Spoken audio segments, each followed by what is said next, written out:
A força do Norte está na frontalidade e na alma das suas gentes. Na terra, nas fábricas, nas escolas, no Douro, na dureza dos socalcos, na riqueza dos vinhedos. A força do Norte está na história e na modernidade, na vida dos bairros, no acolhimento das praças. A força do Norte está sobretudo nas ideias e na vontade de fazer o que Portugal pode ser.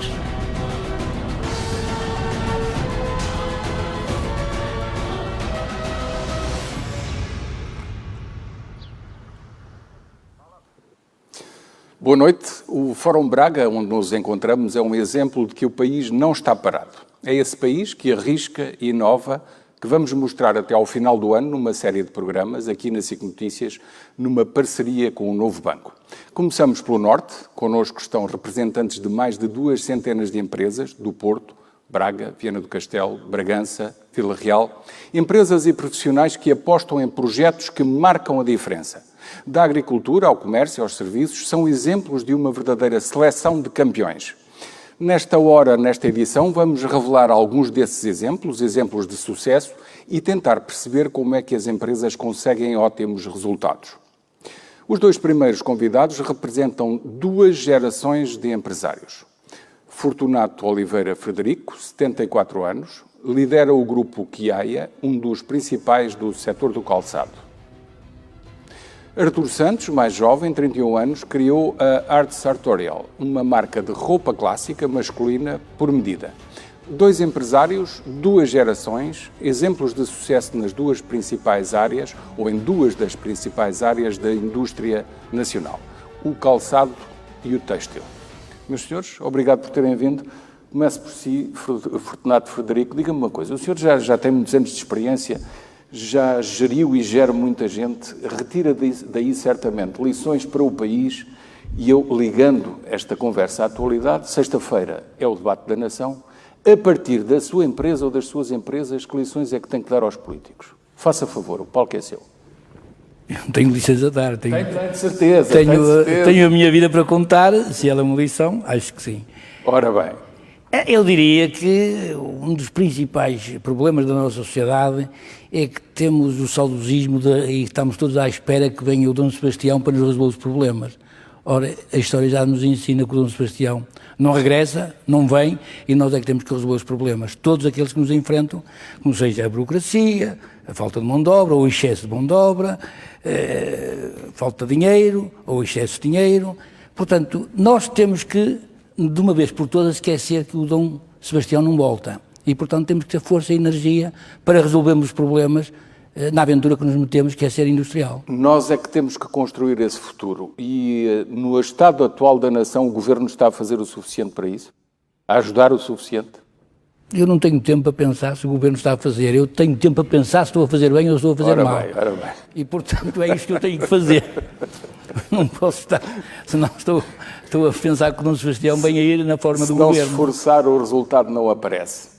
Exatamente. Mas com uma vasta equipa que gera, a resposta é fácil ou, por exemplo, há necessidade de formação profissional no mercado, há falhas que deveriam ser supridas e que não estão a ser supridas para o país no seu conjunto preparar o futuro? Isso é complexo. É mais fácil eu resolver o problema, eu dentro da minha empresa, do que estar a propor soluções para o país. Porque toda a gente tem a sua opinião. E quando toda a gente tem a sua opinião é difícil efetivamente arranjar a solução. Eu hoje de manhã estava a falar para uns jovens alunos que iam começar um curso de modelador e perguntaram-me o que é que nós temos que fazer. E eu disse, vocês têm que sonhar. Como vocês sonham com a vossa namorada, não sonham? Então têm que sonhar com aquilo que querem fazer na vida, porque se vocês sonharem com aquilo que querem fazer na vida e procurarem esse caminho, vocês vão conseguir. Se vocês só sonharem com a namorada, o que vão ter é uma namorada para estar convosco, mas não tem mais nada. E depois não lhe podem oferecer um bom jantar, um passeio, para ir fora. Há certas fases na vida que nós temos mais que pensar naquilo que queremos fazer do que na namorada. Porque a namorada é uma coisa que vem e vai. Aquilo da vida... Quer dizer, depende dos casos. Nem todos os casos são A vida assim. só é uma, só essa. Não vai importante. Ou a gente tem em frente, aí a gente aposta na vida, ou então não saímos da cepa torta. E uma última pergunta. O futuro de Portugal pode ser muito bonito? Pode-se construir de forma diferente para melhor? Ou estamos condenados a estar neste limbo entre o mundo desenvolvido e o mundo menos desenvolvido, ou até nada desenvolvido? Eu tenho 75 anos, no caso de 74, não são 75. Eu acredito no país porque senão já tinha emigrado. Portanto, não emigrei, é porque acredito no país. E, portanto, também acredito que hei de ter energias para vencer todas as dificuldades que têm aparecido. Uma das alegrias que tenho na vida é que nunca pensei num projeto que não pudesse concretizar e o concretizasse. Portanto, é uma das alegrias que eu tenho, vários projetos, e todos eles consegui concretizá-los e sair mais ou menos vencedor. Portanto, é porque acredito no país, se não acreditar, podia ser melhor o caminho. Mas a gente, quando vai ao São Bentinho da Porta Aberta, tanto pode encontrar pedras como pode encontrar erva à mercê do nosso sapato. Portanto, a gente tem que viver, vamos ao São Bentinho da Porta Aberta e vamos preparados para ultrapassar os penedos, as pedras, os caminhos estreitos, as descidas, as subidas. Portanto, é essa a nossa postura. Essa é uma boa recomendação para os políticos e para a sociedade em geral. Muito obrigado. Artur Santos, fiquei a saber que fazer fatos por medida, um conceito do passado, é muito atual e consegue não só ter clientes do quadro nacional, do país, mas também de fora, Turquia, Angola. Fiquei surpreendido. Por exemplo. Como é que se consegue isto? Bom, ainda há pouco tive a oportunidade, estava a conversar com o Sr. Fortunato e, de facto, as redes sociais, hoje em dia, a era digital que estamos a viver, levam-nos, de alguma forma, a todo mundo, por vezes até mesmo sem querer. E talvez seja até um pouco por aí que eu consigo angariar ou cativar a atenção até mesmo de países, não só da Europa, até como de África, por exemplo. E, no fundo, enfim, é acreditar muito naquilo que fazemos, imprimir muita paixão, como o Sr. Fortunato ainda há pouco Pode dizia. haver muita paixão, mas conseguir entrar em comunicação, porque tem que haver, e até a empatia, com um turco, para que ele tenha um fato à medida, que lhe agrade, e ele seja o seu próprio estilista, obviamente com a sua ajuda. Como é que faz isso? Por internet, por meios eletrónicos, ou às vezes vêm cá, os angolanos vêm ter consigo? Já aconteceu de se deslocarem cá a Portugal. A minha sede é em Vila Nova de Famalicão. E lá está, através do online, hoje em dia temos essa facilidade de comunicação e conseguimos, de facto, projetar, mesmo à distância, um fato por medida, se bem que o ideal é pessoalmente, onde eu posso trabalhar com a fita métrica, onde é mais fácil a própria selecionar os tecidos, mas a via online, sem dúvida alguma, é o futuro, cada vez mais. O futuro é a ambição, quer crescer muito. Quero muito. De onde para onde? Para termos uma noção. Eu gosto de dar passos firmes, mas, acima de tudo, não quero estabelecer um limite. Conforme subir de grau a degrau, até chegar, espero eu, não é? É para isso que trabalho diariamente, chegar ao topo. E não me pergunto qual é o topo, que eu não sei, mas espero conhecê-lo. O topo certamente passará por gerir muito mais gente. Internacionalizar, sem dúvida. Gerir muito mais gente. E depois, como os restaurantes que por vezes são pequeninos e muito acolhedores e muito personalizados e de repente vão para um espaço maior e perde-se. Exatamente, como é que vai conseguir manter essa personalização? Assim, já tem que ter ideia sobre isso. Claro, claro. Em primeiro lugar, eu acho que o meu mercado é um mercado de nicho. Portanto, nunca será algo em produção a grandes escalas, não é? Agora, eu tenho sentido que, de facto, a nossa sociedade cada vez mais tem procurado este tipo de serviço, de conceito, de exclusividade, chamemos-lhe. E não só exclusividade, para além disso, eu não acho que seja só ter uma peça única no mundo, ou só por muita coincidência poderá haver outra igual, segundo o que eu faço. Mas exclusividade é também eu dou muito valor a isso, que é a forma do atendimento. É algo em que realmente eu dou extrema importância e depois lá está, eu não sou estilista, rejeito por completo esse rótulo. Eu costumo dizer que um cliente, neste caso, quem vai fazer o fato é o seu próprio estilista. Vamos respeitar a sua essência, não vamos estar a seguir uma tendência ou seguir uma moda. Basicamente é serem genuínos. Muito bem, Artur Santos, Fortunato Frederico, muito obrigado. O que é o responsável por um grande grupo económico, o que é que tem a ver com um desportista profissional? Vamos conhecer os desafios de José Teixeira, presidente do DST Group, com sede aqui em Braga, e Fernando Pimenta, o nosso campeão do mundo em canoagem.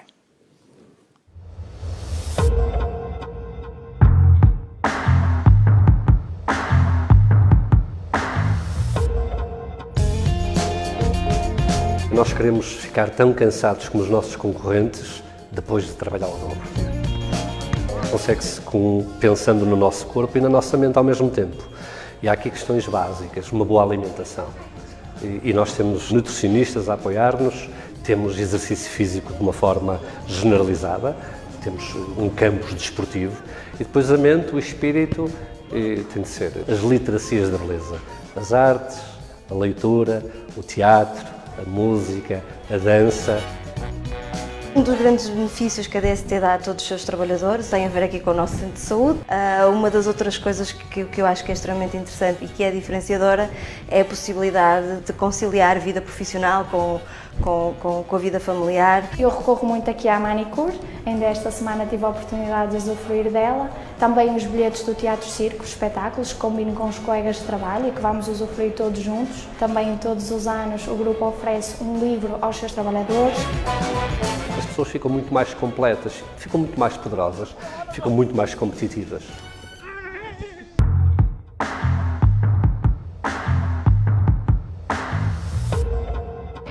É uma alegria formidável quando Fernando ganhou, caralho! E tudo começou aqui nesta mesma avenida. Estava aqui com o meu grupo de catequese na altura e vi aqui os praticantes a passarem de um lado para o outro e questionei o meu pai se era possível eu também poder experimentar. A característica mais importante no Fernando é trabalhar para os objetivos que a gente diz, tens que fazer 20 vezes isto, ele faz 20 vezes aquilo. Tens que deitar mais cedo para recuperar, ele faz isso. Tem cuidado com a alimentação, ele tem cuidado com a alimentação. Ou seja, um conjunto de fatores que num campeão fazem a diferença. O grande desafio é tentar atingir aquilo que ainda não atingi, que é o ouro olímpico. Até lá é trabalhar, tentar trazer mais resultados para Portugal, de preferência medalhas que sejam as mais douradas.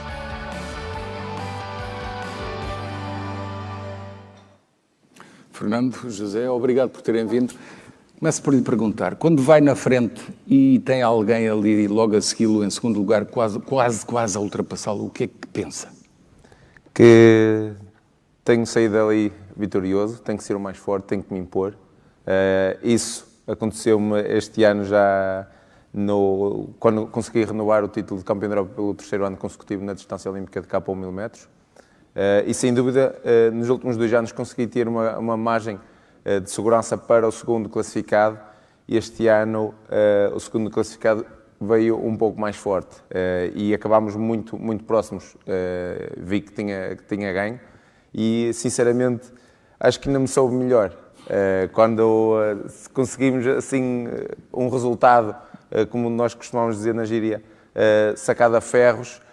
Muitas vezes sabem, claro que sabem, chegar à última parte da prova e dizer assim, a vitória é minha, já não foge, mas quando é assim por milésimas e nem existe aquele nervoso maior, mas a vontade é querer cometer o menos erros possíveis e chegar o mais rápido possível à meta. Como é que constrói o sucesso? O que é que diz a si próprio? É preciso muito trabalho, muita persistência. Nós na alta competição acho que é como também no mundo dos negócios, não temos só um mar de rosas, passamos por momentos muito difíceis, passamos por lesões, momentos em que em termos do clima não nos ajuda e temos que pensar no verdadeiro objetivo, aquilo que nós queremos chegar. Se eu quero chegar a um campeonato do mundo e conquistar uma medalha, eu tenho que trabalhar para isso, tenho que trabalhar todos os dias focado para esse objetivo. Claro que não é todos os dias que eu consigo acordar motivado e focado nesse objetivo, mas tento ir buscar energia às pessoas que me rodeiam, a energia positiva, aos resultados que já conquistei e continuar o trabalho, continuar o caminho. Esse é o objetivo, é continuar o sonho. Sabemos que no outro lado do mundo estão atletas com tantas ou se calhar melhores condições para o conseguir, mas eu tenho que estar ciente de que quando eu chegar à competição, na linha de partida, estamos todos de igual forma e é o mais rápido a chegar à linha de meta que vai sair de lá o campeão. Uma curiosidade, alguma vez hesitou, uma vez que fala com muita gente no palco internacional das suas competições, alguma vez hesitou em dizer que era português? Nunca. Nunca e felizmente eu comecei na seleção a competir por Portugal em 2005, tinha apenas 15 anos, consegui o primeiro título e subir a primeira vez ao pódio, cantar a portuguesa, ver a nossa bandeira a subir com apenas 15 anos. São momentos que me arrepiam, que me marcaram, e a partir daí eu notei uma enorme progressão. Inicialmente os países olhavam um pouco de lado, porque pensavam provavelmente muitas das vezes lá vêm estes portugueses, coitadinhos, e hoje em dia somos seriamente respeitados. Noto muito nervosismo quando calham nas minhas eliminatórias, semifinais, já ficam receosos com aquilo que nós vamos fazer, porque já sabem que vamos assumir a frente da prova, que vamos dar tudo por tudo, e nós, eu e o meu treinador, conseguimos mudar a mentalidade da canoagem mundial, em que as provas eram feitas de uma forma um pouco mais lenta da parte inicial, na parte final é que subiam o ritmo, e os próprios adversários dizem que nós mudamos essa forma em que eles têm que começar e tentar ir no nosso alcance, senão não conseguem lá chegar. Em bom rigor, o senhor ganhou, eles ganharam o seu respeito e nós, como país, também ganhámos o respeito deles e, portanto, estamos num ponto em que eles já não podem olhar para nós como sendo pequeninos. Isso é que é importante. José, corre em várias pistas. O Fernando segue uma pista e tenta que não seja alcançado. José corre em várias pistas que são vários setores de atividade, pelo que eu percebi. Portanto, está sempre a tentar que, se vem algum no seu encalço numa das pistas, se calhar se perder nessa tem outra. É este o raciocínio? O balanceamento é importante, de facto, e depois estar muito alinhado com aquilo que é procurado, com aquilo que é desejado, não é? E tentar ter, o Félix Ribeiro fala muito nisto, que é tentar ter horas para pensar, ou se quiser de outra maneira, ter gente à janela, que não está ligada à fatura mensal. E, portanto, esses homens é que vão descobrir as tendências e vão antecipar tendências e vão antecipar desejos dos clientes e dos consumidores de uma forma geral. É evidente que o grupo, ao entrar em áreas de telecomunicações, que é um negócio super sofisticado, nós éramos um cristão novo nesta área e hoje somos claramente aceitos, somos um parceiro das utilities. Ao entrar nas renováveis, também éramos aqui uma pequena empresa da construção de Braga, como é que aqui entrou? Mas também nos negócios da área do ambiente, onde hoje somos líderes, nas concessões e abastecimento de água, mas também na indústria da construção. Nós estamos a olhar para a indústria da construção de uma outra forma. E de uma outra forma só há uma maneira de a fazer, que é comprar conhecimento, comprar ciência, ligar-se às universidades. Nós próprios aqui na universidade, no nosso instituto, eu não deixo de falar sempre e não perderia esta oportunidade, temos um Instituto de Biosustentabilidade, do qual eu sou Presidente do Conselho Estratégico, que juntou as engenharias todas com as ciências da biologia e que lhe responde a provocações dos empresários. Dizem assim, estudem-me isto. E aí não estou de acordo com o meu amigo Carlos Oliveira, que não há transferência de conhecimento, que nós inventamos, entre aspas, um processo de transferência de conhecimento, que é no tema que estamos a investigar na cátedra, nós metemos os nossos engenheiros a doutorarem-se, metemos os nossos mestres a fazer teses, as dissertações, metemos as pós-graduações e, portanto, há aqui um processo claro. Tem de haver um processo de simetria entre a universidade e as empresas. Mas também lhe posso dizer uma coisa que nós fazemos e que as empresas têm mesmo de fazer, é que nos seus orçamentos anuais ter uma linha, pôr lá quanto é que eu vou investir em conhecimento. Preparar o futuro. Preparar o futuro, porque senão têm sempre medo, estão sempre a recuar.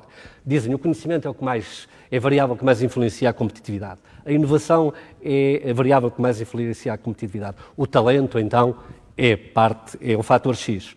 Mas depois, se nós olharmos para o que é que as empresas fazem, e do ponto de vista do seu investimento, é uma tragédia. E, portanto, nós precisamos mesmo, Portugal precisa, para entrar na cadeia de valor que conta, para eu não receber aqui as empresas que estamos a receber em Braga, muito bem-vindas, mas a comprar horas homem muito baratas. Eu adoro as Primavera, porque está na cadeia de valor de software toda, vende em pacote tudo. Nós próprios somos um exportador e eu vendo horas de engenheiro ao preço de França e ao preço do Reino Unido e ao preço da Holanda e ao preço da Bélgica. Não as vendo ao preço que aqui estou, porque senão eu estava por simplesmente também a fazer o mesmo. Então, tento empandeirar, digamos, perdoa a expressão, o conhecimento, o know-how e ser remunerado por isso. As empresas, se não tiverem nos seus orçamentos verbas para isto, depois elas ficam curtinhas. E as empresas, do meu ponto de vista, não têm ciência que chegue para competirem nos mercados globais. É uma boa afirmação para levar ao Estado da Nação na sexta-feira aquilo que nos disse aqui. Preparar o futuro dessa maneira é muito importante. Obrigado. Olga Martins está à frente de uma associação de produtores de vinho, um bom exemplo de que a união faz a força. Pedro Carreira lidera a Continental Mabor, considerada uma das mais importantes fábricas de pneus da multinacional alemã, e tem bastantes por esse mundo fora.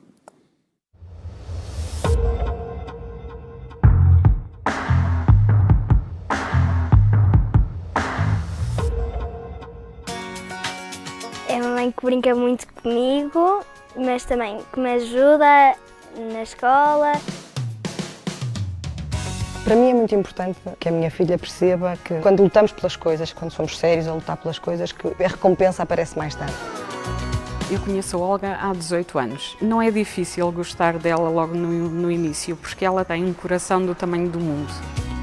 Ela é muito correta e demora pouco tempo a decidir as coisas. Eu julgo que isso é que faz com que também esta empresa ande. O Douro, sendo uma região de minifúndio, tem muitos produtores que produzem uvas com imensa qualidade, mas que não estavam a conseguir transformar em vinhos com a mesma qualidade. E tentamos ir fazer aqui um casamento entre o lado cooperativo, mas um lado empresarial muito vincado, de querer fazer muito bem e marcar uma posição no Douro. O vinho é um momento, é a partilha, é a paisagem, é o esforço de todos nós. E é isso que eu gosto de explicar quando estou a vender uma garrafa de vinho, é que o Douro é isto tudo.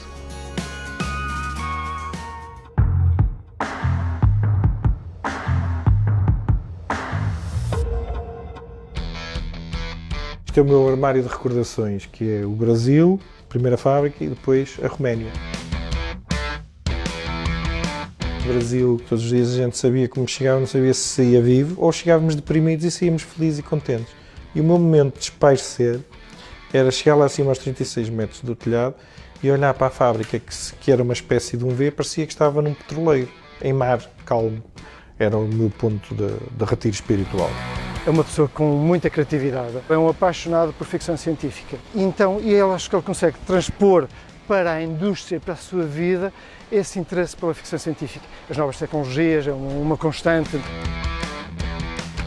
Nascemos em 1946, mas em 90 renascemos com a Continental, que reconstrói uma fábrica toda, máquinas todas novas, sim, mas produtos de tecnologia baixa, para aquilo que somos hoje, uma empresa de ponta. E sempre a bater recordes. Nós nunca deixámos de bater recordes e nem nunca deixámos de crescer. Pedro, Olga, obrigado por terem vindo. Começo por si, obviamente. Pergunto-lhe, com tantos sócios na empresa, como é que é possível sentá-los e fazê-los trabalhar em conjunto e tocar a mesma música, por assim dizer, estando a referir sabores, vinho bom? Como é que é possível? Com alguma diplomacia, com bastante firmeza, porque de facto não é fácil colocar tantas pessoas a pensar no mesmo sentido e, sobretudo, com muita disciplina. Nós temos um conselho de administração, nós não podemos colocar cada questão da empresa à discussão de tantos acionistas. Portanto, nós temos um conselho de administração que decide o rumo da empresa, que traça o seu caminho e nós tentamos vender este conceito aos acionistas e que eles fiquem contentes. Mas já houve momentos em que foi preciso dar um murro na mesa e... Determinação. Sim, sim. E preparar o futuro, obviamente que tem que ser muito mais do que procurar vender o máximo possível, com qualidade, obviamente. Preparar o futuro tem que ser descobrir novas tendências, novos gostos do público. Também tem uma parte da equipa dedicada a isso? Sim, todos nós somos muito atentos ao que se faz no mundo. Aliás, o grande salto dos vinhos em Portugal passa muito por isso, por enólogos, por comerciais que começaram a viajar muito e a ter muito consciência do que se passa pelo mundo e quais são as novas modas de consumo. E de facto nós dedicamos muito a isso, mas para nós, sendo de uma região, da região mais antiga do mundo, é muito importante nunca perdermos o nosso caráter, o Douro. E, portanto, ainda que estejamos atentos ao que se passa no mundo, o nosso objetivo é sempre fazer o melhor possível, sem perder a nossa raiz, a nossa identidade. O que é que diz um francês quando ele olha para si e olha para o copo de vinho e diz oui, mais... O que é que diz? Muitos mais. Depende dos franceses. De facto, o mercado francês tem crescido muito em vinhos portugueses. Os franceses têm umas características especiais, todos nós sabemos. Há uns anos tem uma história engraçada que foi, há uns copos de vinho, que são considerados uns dos melhores modelos de copos, e havia uma prova cega que foi feita em Bordeaux por um sommelier internacional e provava vários tipos de vinho em vários copos, para uma grande audiência. E quando chegou um dos vinhos, provou, explicou, e as pessoas adoraram, e no fim disse, este vinho é português. E um francês disse, desculpe, é impossível. É impossível. Este vinho é bom demais para ser português. E eu fiquei felicíssima porque eu estava ao lado dele, não é? E portanto fartei-me de rir e falar com ele, explicar-lhe que não, que de facto era nosso. Depois o sommelier foi buscar a garrafa porque ele não acreditava, porque há muito preconceito, ainda havia, cada vez há menos, mas ainda havia muito preconceito de Portugal de ser um país menor em termos de qualidade. E essa é uma das grandes lutas que nós temos travado, é descolarmos da imagem de um país que produz menos qualidade, vinhos mais de consumo corrente, e apresentarmos no mundo como grandes produtores de grandes vinhos e ir buscar então a cadeia de valor mais... Portanto, a conclusão é le notre c'est le meilleur, é sempre o que lhes diz, não é? Sempre.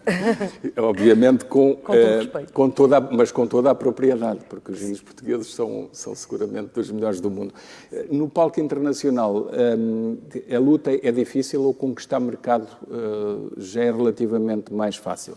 Porque eu lembro-me que havia histórias de produtores que tentavam vender uma única garrafa e era um problema. Produziam bem, mas depois ninguém conhecia, o marketing não existia, o circuito comercial não se abria. Nós temos crescido imenso nos últimos anos a todos os níveis. Aprendemos a fazer melhor os vinhos, aprendemos a vender bem os vinhos e, portanto, tudo isso tem ajudado. Hoje, de facto, é muito mais fácil vender um vinho português do que era há 20 anos, quando eu comecei. No entanto, curiosamente, eu acho que os maiores perigos que nós temos encontramos dentro do nosso setor cá, ou seja... Como assim? É uma falta de confiança nos seus produtos, uma excessiva humildade por parte dos produtores que os faz vender os vinhos a um valor abaixo do que poderiam ser vendidos e que arrasta para baixo todo o setor. E essa falta, excesso de humildade prejudica-nos muitas vezes. Essa mensagem é muito importante, muito obrigado. Obrigada. Temos sempre que ter autoconfiança para nos afirmarmos no mundo dos negócios e não só, nas carreiras profissionais. Pedro, eu andei uns anos largos a dizer que o modelo alemão era bom e que havia uma senhora chamada Angela Merkel que as pessoas não conheciam bem. E depois agora já muita gente diz bem dela. Enfim, isto é um bocadinho esquizofrénico, esta discussão intelectual que vai pela Europa. Na sua grande empresa, como é que concilia as duas sensibilidades? São tão dissonantes que é difícil ou são complementares e é fácil? Eu acho que são dissonantes até dizer chega, mas são completamente complementares, se me permite a expressão forçada. Juntamos o útil ao agradável, juntamos a organização dos alemães, típica, a parte mais organizada, mais atempada, uma capacidade financeira fantástica e juntamos aos portugueses o espírito da aventura, o espírito de rebeldia, o não aceitar as coisas que estão e pôr em questão o status quo. E eu ligo sempre os portugueses aos descobridores e voltando um bocadinho à história que há bocado estávamos a falar, que se falava de Dom Sebastião, eu gosto muito da história de portuguesa na parte dos descobrimentos. Metíamos-nos nos navios pequeninos e íamos à procura e à aventura. E isto acho que nos marcou até hoje. Temos aquela parte chata que é o saudosismo e aquela parte da mágoa e do fado, na parte, eu sei que vamos ter uma fadista, mas na parte mais negativa do nosso passado e o nosso saudosismo à espera de qualquer coisa, mas juntamos aquela parte de rebeldia à parte estruturada dos alemães. E com isso acho que foi um casamento perfeito até hoje, nestes quase 30 anos que a Continental vai estando presente em Portugal. E no meio das conversas lá vem uma anedota de um português a aligeirar o ambiente. Claramente, sempre. Mas isso é importante. Por acaso não. Tivemos questões no início, quando a Continental nos comprou. Estamos a falar de uma empresa que nasceu em 46, estamos a falar de uma empresa que levou muitos anos dentro de um determinado pattern e, portanto, quando a Continental nos comprou havia muita gente analfabeta dentro da empresa. E, portanto, tínhamos umas piadas fortes para nós portugueses e eu no vinho com o nariz um bocado para cima, perguntar-lhes como é que os engenheiros em Portugal tiravam cursos, eram todos analfabetos, como é que se fazia isso. Eles achavam piada, riam-se, e eu achava assim um bocado, um dia vou-te responder. Hoje somos recebidos com um tapete à porta e somos nós que damos cartas no mundo inteiro, enviamos os nossos técnicos para resolver os problemas em toda a parte do mundo, desde a Rússia, a Alemanha aos Estados Unidos, enviamos todos os nossos portugueses sempre. Portanto, não é só mais uma empresa do grupo, é a empresa que exporta know-how para o grupo noutras partes do mundo. Nós conseguimos demonstrar, nós temos um slogan que foi muito giro, quem não conhece a empresa e não conhece o histórico, não percebe que é que alguns dos nossos colaboradores, e todos nós recebemos uma camisola que diz engenharia na alemã, qualidade portuguesa. Depois as pessoas dizem, mas isto não é assim um bocado chato, vocês dizerem qualidade portuguesa? Não. Está a ver aquela montra? Passou ali no vídeo. A montra tem 5 anos consecutivos a melhor empresa do grupo em termos de qualidade, comparada com as 22 fábricas do grupo. Isto para nós deixa-nos assim um bocadinho orgulhosos. Fala-se muito da ineficiência dos portugueses. Bom, nós somos a melhor fábrica do grupo em um conjunto de indicadores e vá-se lá ser surpreendido. Em termos de eficiências, somos a fábrica mais eficiente do grupo. Imbatível. E, portanto, onde os outros sonham, nós já lá estamos e estamos a pensar como é que vamos melhorar. E muito rapidamente, como é que vou melhorar? Bom, há 2 coisas também, não podemos ser tão arrogantes como isso, que é, nós vamos investindo. Temos conseguido trazer investimento e esse investimento tem-nos permitido tornar eficiente aquilo que cá temos e por muito investimento que tínhamos feito ao longo dos anos, conseguimos sempre fazer mais do que aquilo que prometemos. E aquilo que prometemos já é mais que os outros. Portanto, isto tem sido assim uma espécie de bola de neve em crescendo, em que nós temos conseguido demonstrar que somos eficientes. Em relação àquilo que é a situação do país, o mercado interno também há de contar alguma coisa, embora grande parte seja para exportação, mas em relação à situação do país, o estado da nação podia ser melhor e o que é que podia ser melhor? Muito rapidamente, que estamos quase no fim. Ora bem, 1% da nossa produção fica no mercado local. Só 1%. Certo. O que nós estamos a falar, contudo, e temos que fazer honra à nossa empresa de vendas, que tem autonomia completa, por exemplo, é uma das maiores percentagens de mercado que nós temos no mundo, nos países todos, Portugal. Portanto, fruto do mercado, de um trabalho que vai sendo feito. Relativamente ao Estado da Nação, enfim, muitas coisas poderiam ser feitas, sim, temos feito muita coisa, mas eu preferia regressar ao discurso do Sr. Fernando. Frederico. E dizer nós temos que fazer muita coisa nós próprios. Temos muitas discussões ao longo destes anos com os acessos, os benditos acessos. O Dr. António Ramalho foi vítima numa determinada altura e foi também a pessoa que deu início a todo o processo que eu espero que a bom prazo venha a ser resolvido, mas ao fim de 30 anos ainda estamos a discutir acessos à empresa. Portanto, enfim, há muitas coisas que podem ser feitas. Não é nas universidades que o devemos fazer, claramente não. Concordo em género, número e grau. Temos dos melhores quadros do mundo, exportamos. Temos um gabinete de inovação único no grupo, onde nós estamos a exportar para o grupo todo, com engenheiros químicos, estamos a desenvolver software e a exportar para o mundo inteiro. E, portanto, isto significa que as nossas universidades têm que ser boas. Deixem de mexer, se é para o Estado da Nação, deixem de mexer nos currículos das escolas e não sei o quê, sempre à procura de algo que não sei o que é e que não precisamos. De facto, esse experimentalismo tem prejudicado muito o país. Pedro, Olga, muito obrigado. A próxima conversa junta um fadista e um banqueiro. António Ramalho, presidente do Novo Banco, antes e depois da venda aos norte-americanos da Lone Star. Um banco que aposta forte no apoio às pequenas e médias empresas, crédito concedido aos campeões da nossa economia, num país que conta também com vozes sublimes. Estou a falar de uma campeã do fado que nasceu numa família numerosa de Barcelos ligada à indústria têxtil. Gisela João ainda se inscreveu num curso de design de moda no Porto, mas acabaria por seguir para Lisboa, seguindo uma carreira bem diferente, hoje reconhecida no país e no estrangeiro. É com a fadista Gisela João e com António Ramalho, presidente do Novo Banco, que segue agora a nossa conversa. Meus senhores, obrigado por terem vindo. António, Chegou a altura de dar crédito à economia? Estou a falar do novo banco. Porque até agora geriu o passado numa herança bastante difícil. Chegou a altura de aumentar esse volume nitidamente em relação àquilo que era resolver os problemas? Primeiro, a economia merece crédito.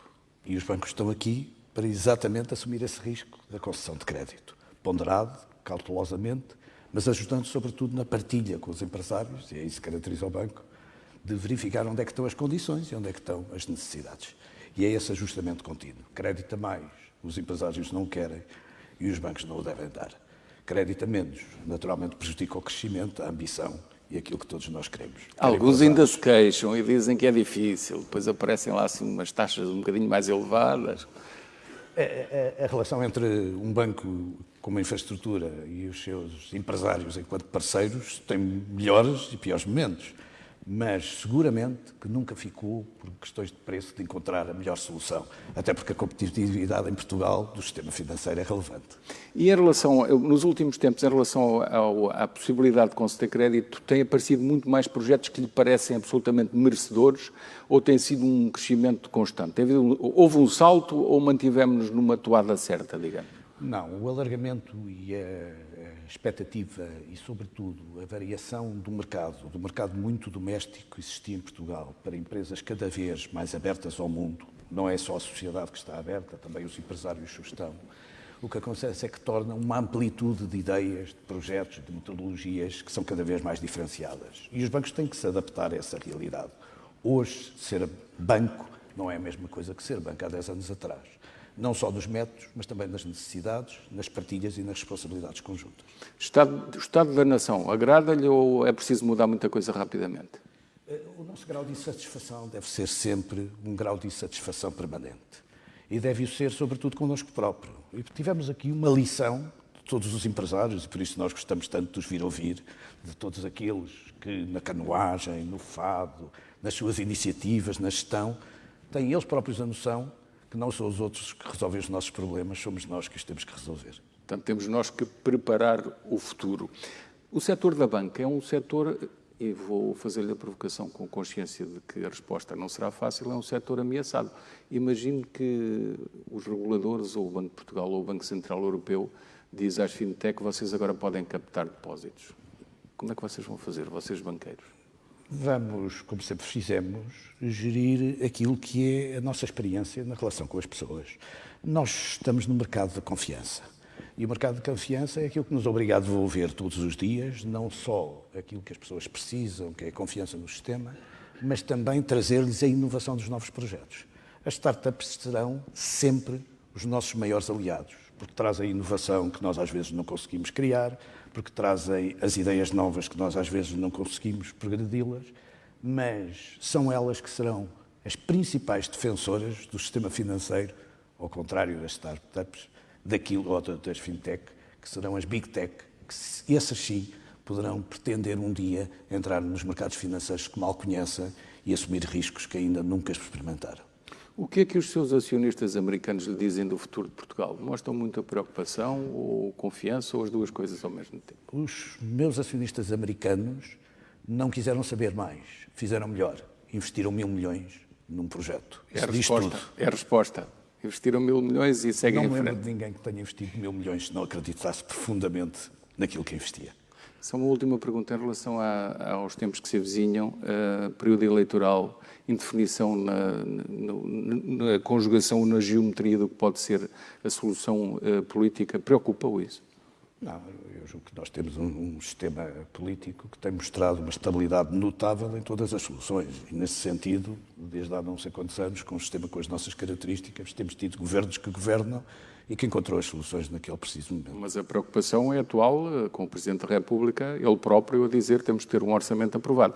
Isso para a vida de um banqueiro, de uma instituição como a vossa, não é indiferente haver ou não haver essa aprovação fácil. Por isso é que lhe faço a pergunta. Muito sinceramente, José Gomes Ferreira, com o devido respeito, a evolução do dólar ou as decisões na Alemanha são tão relevantes neste momento como são as decisões que vão ser tomadas daqui a alguns tempos em Portugal. E esse enquadramento internacional já traz nuvens negras ou por enquanto o horizonte está limpo? Trazem, sobretudo, novos desafios esses que têm que ser endereçados, pensados, refletidos e que colocam, digamos, algumas dúvidas no mundo, colocando as realidades onde elas estão.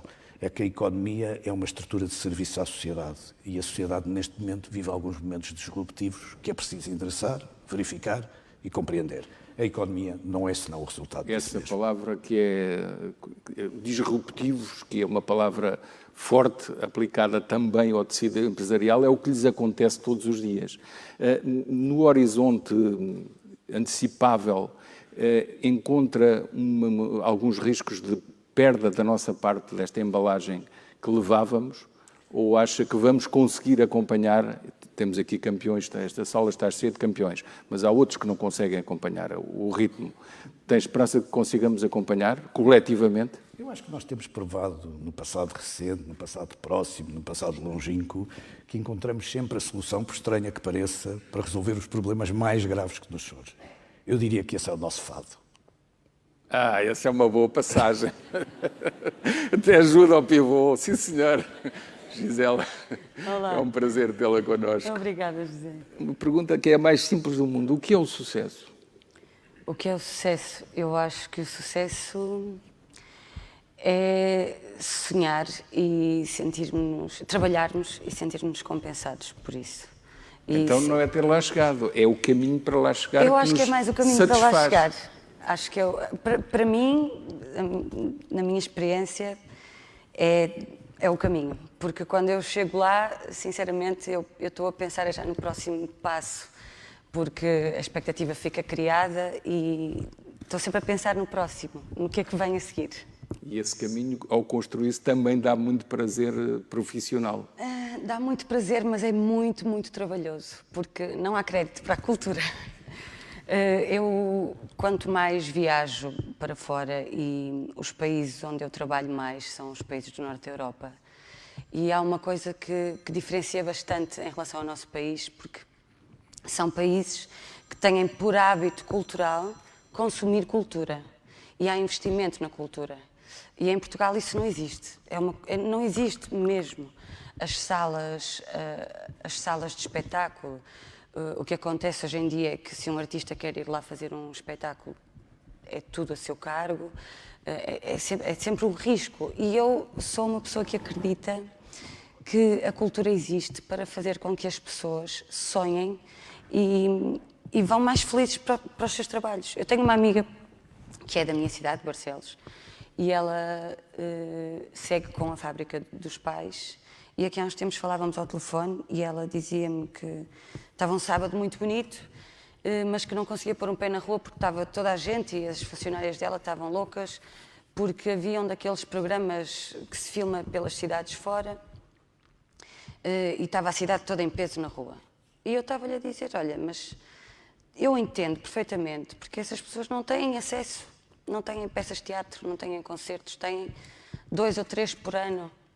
E claro que as câmaras, os municípios, os programadores das salas que têm programação, que também são muito poucas, porque no país nós viajamos o país inteiro. Claro que vão apostar sempre nos nomes que à partida são mais seguros e mais conhecidos, porque querem ter a sala cheia. Agora, eu acredito que a Dona Irmelinda, em Marco de Canaveses, que nunca ouviu falar do Teatro Praga, por exemplo, que é uma companhia de teatro com quem eu trabalhei agora há muito pouco tempo, ela nunca ouviu falar deles. Mas eu acredito que se ela for exposta consecutivamente à cultura, ela vai passar a querer consumir. E pode ir ver um primeiro espetáculo e pode não perceber, ou pode até não gostar, mas se calhar fica curiosa, ganha o hábito de ir de novo. E a certeza que eu tenho é que no dia seguinte ela vai para o trabalho dela feliz e sonhadora, mais criativa. Eu percebo o seu ponto, mas não acha que não é só de cima para baixo que se pode e deve criar essa apetência, esse hábito para as pessoas consumirem cultura? Não tem também que ser de baixo para cima, as pessoas sentirem esse apelo e em vez de lerem. Sim, mas assim, ou de receberem, preferirem mensagens lúdicas absolutamente inconsequentes. Olha uma coisa, eu venho de uma cidade... elas próprias perceber que há outras realidades e que é muito podem difícil quando mais. As pessoas têm que se preocupar em pôr comida na mesa e pagar a renda ao fim do mês. Certo, é muito esse é um bom difícil. ponto. Eu venho de uma cidade muito pequena. Eu, do meu lado, nunca foi expectável que eu tivesse a carreira que tenho. Nunca. Minha mãe, uma empregada fabril, que saía de casa às 9 da manhã e chegava às 7 da tarde, com 7 filhos, dos quais eu sou a mais velha. O meu pai, um homem imigrante. O que é que se esperava de mim? Aqui há uns tempos um amigo meu dizia: mas Gisela, eu nasci numa família com posses, com acesso a muita cultura. O que é que se esperava de mim? Que eu fosse um homem bem-sucedido? Caramba, não fiz mais que a minha obrigação. Agora, do meu lado, eu não tinha nada disso a favor. A minha mãe preocupava-se em pôr comida na mesa. Não se preocupava em conhecer, ainda muito fez ela que fazia, de vez em quando, comprava aquelas coletâneas de Círculo de Leitores. E que fez alguns títulos ótimos, sim. E que fez com que eu tivesse acesso e fosse sendo curiosa e conhecendo algumas coisas. Mas o que eu vejo acontecer quando vou a cidades pequenas, principalmente aqueles lugares onde nem se... Ou melhor, há uma sala de espetáculos, mas está devoluta, está ao abandono, e algumas fico a saber que vão ser vendidas para ser hotéis. Vamos fazer um espetáculo ao ar livre e eu penso, estas pessoas que aqui estão, elas não sabem sequer, porque essas pessoas não leem os artigos de opinião dos opinion makers do nosso país, não compram os jornais que o José compra, que eu compro, não compram, não sabem quem são. Eu vivo em Lisboa e há muitos fenómenos, porque eu posso falar da minha área, muitos fenómenos musicais que em Lisboa toda a gente conhece, são muito bem tidos e são muito bem falados. Eu sou de uma cidade pequena, eu sei que na minha cidade ninguém sabe o que é que aquilo é. E se for preciso se ouvirem, pensam, o que é isto? Então há aqui o António, aqui da rua ao lado, que é tão bom cantor e não tem espaço. Isso deixa, por exemplo, é uma das minhas lutas, que é falar sempre muito de onde eu venho, porque eu acho que, por exemplo, no Norte, e às vezes eu digo estas coisas em Lisboa e as pessoas pensam sempre que eu estou a falar mal de Lisboa. Não, eu adoro Lisboa, mas eu acho que as pessoas do Norte são muito mais criativas. Mas eu sei porquê. Porque como não têm oportunidade, têm que se desenvencilhar e inventar maneira de aparecer. E é uma boa maneira de terminar esta excelente conversa. Eu ficaria aqui a ouvi-la horas, Tenho se muita fosse coisa possível. para dizer. Eu sei, ficará para outra oportunidade, com muito gosto. Obrigado, Gisela. Obrigado, António. O tempo voa, chegou a altura da despedida. Muito obrigado a todos os participantes e a todo o público que acompanhou esta edição. Gisela, estamos todos ansiosos por ouvir a sua voz. Desta vez não é sem maquilhagem no alta definição. É sem acompanhamento musical, neste especial, os nossos campeões. Boa noite a todos e agora, microfone para a Gisela. Então, mas eu vou cantar o quê? Canto só um bocadinho? O que entender, delicie-nos com a sua voz. Sentado ou em pé, como quiser. Pensando que qualquer dia, por graça, vou comprar limões à praça e depois caso com ela. Lindo!